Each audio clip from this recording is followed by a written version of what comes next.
अब अरविंद केजरीवाल कह रहे हैं कि आपकी जो योजना है छुपी हुई वो आप बता नहीं रहे हैं।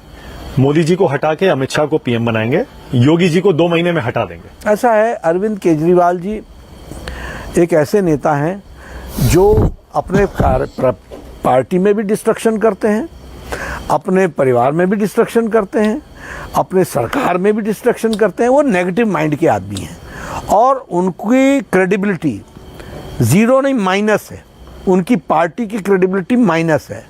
वो अपना घर देखे ना, महिला उत्पीड़न में घर पे महिला पिट जाती है, राज्यसभा के सदस्य एक वाक्य नहीं बोल रहे हो, तेरे को अधिकार क्या है? अब मैं तेरा शब्द नहीं बोलना चाहता हूँ, लेकिन उससे ज़्यादा के अधिकारी नहीं है। मैं चाहता हूँ उनको आदर दूँ, लेकिन एक व्यक्ति जो इतनी घिनौनी हरकत करे महिला सम्मान के बारे में, क्या कहा जाएगा उसके बारे में? अच्छा, अमित शाह जी ने वैसे इसका जवाब दे दिया था और अमित शाह जी ने यह भी कहा था कि कम से कम 10 साल अभी प्रधानमंत्री मोदी जी रहेंगे। मैंने भी कहा, अमित शाह जी ने कहा। कब तक आपको लगता है मोदी जी पीएम रह सकते हैं? 29 में भी नेतृत्व करेंगे हमारा, 24 में तो किया ही है, 29 में भी करेंगे। और इसमें किसी को भी तकलीफ क्या है? वो कहते हैं ना, आपकी पार्टी का तो संविधान है 75 से ऊपर। उन्होंने पढ़ा है संविधान? अनुच्छेद निकाल के दिखा दो। तो संविधान में नहीं है 75 वाला? बिल्कुल नहीं है।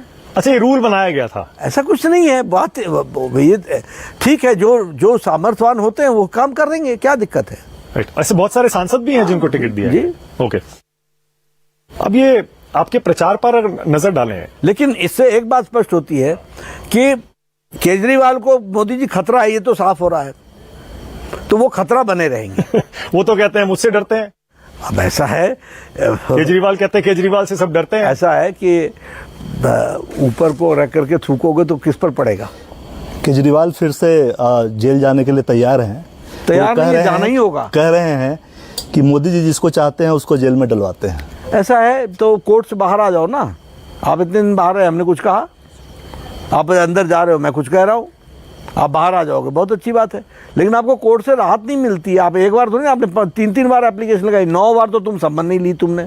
कानून की धज्जियां तुम उड़ाते हो चीफ मिनिस्टर बन करके। पर आप ये मानते हैं कि ये जो प्रचार के लिए उनको जमानत मिली, ये अनयूजुअल, जैसे ऐसा है कि सुप्रीम कोर्ट की हम इज्जत करते हैं, लेकिन ट्रीटमेंट तो स्पेशल ही है। ओके, प्रचार में आपने शुरू किया था भारत निर्माण से, उसके बाद आते आते मंगलसूत्र और ये मुजरा हिंदू मुसलमान ये आपने कर ही दिया। पीएम कहते हैं, मेरे इंटरव्यू में भी कहा उन्होंने, नहीं हम हिंदू मुसलमान नहीं करते। पर तो हिंदू मुसलमान ही हुआ है तो नड्डा जी। ऐसा मानक जी, पहली बात तो यह है कि विकास का एजेंडा, गांव, गरीब, वंचित, पीड़ित, शोषित, दलित, महिला, किसान, इनका एम्पावर करने का विषय ये शुरू से लेके अंत तक चला है। मोदी जी की सब स्कीम्स के बारे में मोदी जी ने हर भाषण में कहा है, इंफ्रास्ट्रक्चर पर कहा, इकोनॉमी पर कहा, सब पर कहा, और वो अंत तक कहा है। ये कांग्रेस पार्टी का मैनिफेस्टो का पैरा 1, पैरा 5, पैरा 6, ये राष्ट्र विरोधी, ये देश विरोधी, ये समाज विरोधी, ये पैरा इंट्रोड्यूस हुए हैं, जिसमें आपने कहा special treatment will be given to minorities. Now who is your minority? Manmohan Singh has very well explained in NDC meeting that minorities is first right is Muslims. Who is minority? Rahul Gandhi has said in 2012.